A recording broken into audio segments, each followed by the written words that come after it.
Welcome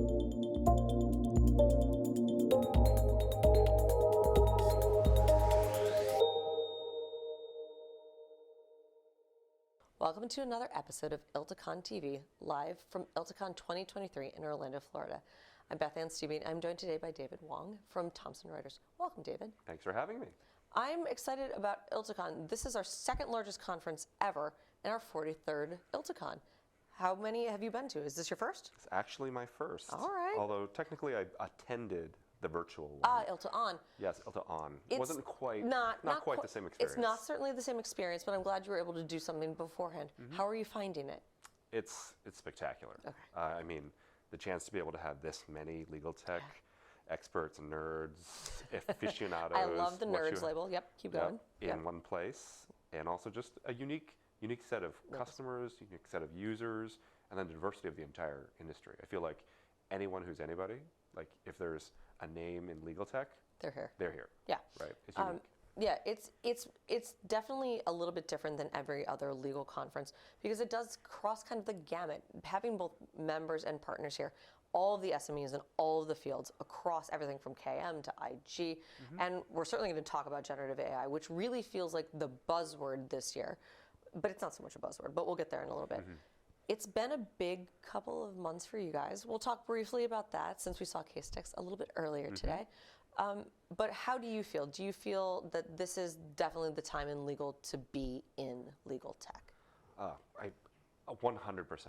And you're absolutely right. Thomson Reuters, we've had a pretty busy, pretty exciting year. Mm-hmm. It's definitely an exciting time to be at Thomson Reuters. Yeah.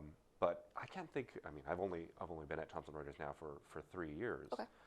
But I have not felt this type of energy at Thomson Reuters, certainly in this past 3 years. It's probably the most energy I've felt in almost any business-to-business technology company I've worked at for the past 10 or 15 years. Yeah, and I do feel that this is something that may be kind of a shift for us. I don't think that this momentum is going to go away. What do you think is going to kind of be the next step in all of kind of legal? Do we think it's going to stay in generative AI, or do you think that's just kind of be something that gets us to the next place? Well, it's a great question. I mean, generative AI is definitely an accelerant, right? It's a catalyst for a whole lot of change. I think that right now we're in this really exciting experimentation phase. Yeah. You look out across the exhibit hall, and pretty much everybody has something that they're experimenting, testing with. I think over the next 6 to 12 months, you're going to see all that start to get released. Yeah. Everyone's going to start to launch. You're going to see sort of the reality of what works, what doesn't work. There's going to be, I think, a lot of iteration, a lot of learning that's going to happen. Definitely. I think that clients and customers in particular are going to be inundated. I think they're going to all have to make some really hard decisions around, where do they pick, right? What are the winners and losers, or just how they align solutions to problems. Absolutely. So it's going to be, I think, very exciting. Will it be generative AI kind of, as the only thing over the next 6 to 12 months? I don't think so. I think we're going to see an expansion to a whole lot of different areas, especially as I think different companies look at the way that they're going to use AI and different technology together with other solutions. And so I think there's going to be also a lot of development across the board. I think that's absolutely correct. And speaking of kind of recent developments, I know you guys, because my other hat for ILTA is on our publications, survey and content, I know you guys just released a survey. Talk to me a little bit about it, because if I can do anything, I can dive into a survey.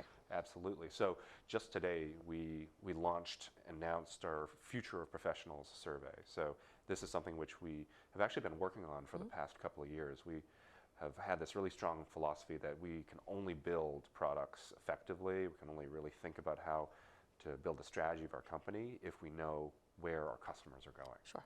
And so we've been thinking with the question of future professionals for a number of years. Obviously, we're in a really unique period right now, so we launched a survey specifically to ask the question, how have opinions changed? And we collected information from about 1,200 people between May and June of this year to ask about what's, again, top of mind, what's shaping the future of professions, et cetera, and not surprisingly, AI was at the top of the list. Shocking. Shocking, right? But so unanimous. It was so consistent because we looked across lawyers, not only in firms, but also in corporations and in governments, so government lawyers, looked across accountants, risk professionals, tax professionals, and everybody said that AI was the number one most transformative trend to affect their profession in the next 5 years. That's a really interesting statistic, and one that, if you're going to stand that up, can't really be taken down. I really love that. Where can people access? So you can go onto thomsonreuters.com. It's been published. You can just download the report. Fantastic. We're going to be, again, speaking about it quite at length over the next little while. But what I'm really excited about this report is that it dives not only into the opinions and the attitudes around AI, but also around hopes and fears. So we're really trying to understand what are some of the specific actions that we can all be taking as an industry to help to support this transformation, to make it an effective transformation. And so just as a couple of examples, some of the hopes and fears. So the fears, obviously, we have to address some of those. But what was interesting is that the fears, particularly amongst those that saw the upside, were much more around safety, accuracy, performance. It wasn't about like, oh, what about my job, or what about, the industry? It was much more about, I know this is happening. How can I make sure that I'm doing it safely and that I can help my organization to be able to take most advantage of it and also mitigate the risk, the downside of having errors or hallucinations. And so that's what really came out. There certainly was a subset of respondents that worried about the downsides. We asked a kind of a fun question in the report. How do you think about the, how do you liken the advent of AI to your industry, from zombie apocalypse to like utopia? And a good 10% still said zombie apocalypse. I think a good 10% of anyone is going to say zombie apocalypse if you ask them any question. Exactly, so right? Especially here, maybe. I think that might poll well. Right, but still, I mean, it's a small number of people. But the vast majority were optimists, actually. That's good. 6 out of 10 were optimistic and saw that there was an upside, that there was a benefit. They saw a brighter future to the profession because of AI. And so that makes us feel at least a little bit better that it's not all doom and gloom. Yes, I think that people are still dreaming a little bit of electric sheep, and there's a bit of that in everyone. But I do think that the tide has changed a little bit. The conversations certainly have changed. Yep. And I do think that you guys have been a big shepherd of this. And speaking of kind of shepherding along organizationally, you guys had a big week with someone we chatted about. Want to delve into that? Sure. All right. Sure, So yeah. talk to me about that. Well, let me step back a bit then. Okay. So Casetext, we are so excited. Yeah. We are so excited They're about great. having Casetext join the Thomson Reuters family, to have the momentum, the energy, the technology that they have built, and the whole team become part of TR. So we're more than thrilled. It's such an exciting week for us. But I like to step back and talk about, well, why did we go about doing this acquisition? And when we started to take a look at the opportunity with AI, with generative AI, at the beginning of this year, we knew that as a company we couldn't build everything ourselves. Right?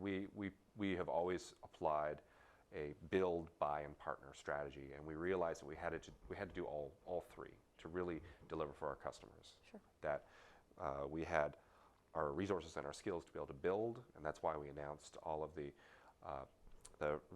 substantial roadmap around generative AI over the past few months with Westlaw, Practical Law, our drafting solutions, our document intelligence solutions, all being enhanced with generative AI over the next few quarters. We announced our partnership with Microsoft, where we were one of the very first to participate in their Microsoft 365 Copilot program for third parties, and worked on what are potential acquisitions. And Casetext, the reason why Casetext was so exciting to us is that, number one, they had early access to GPT-4. And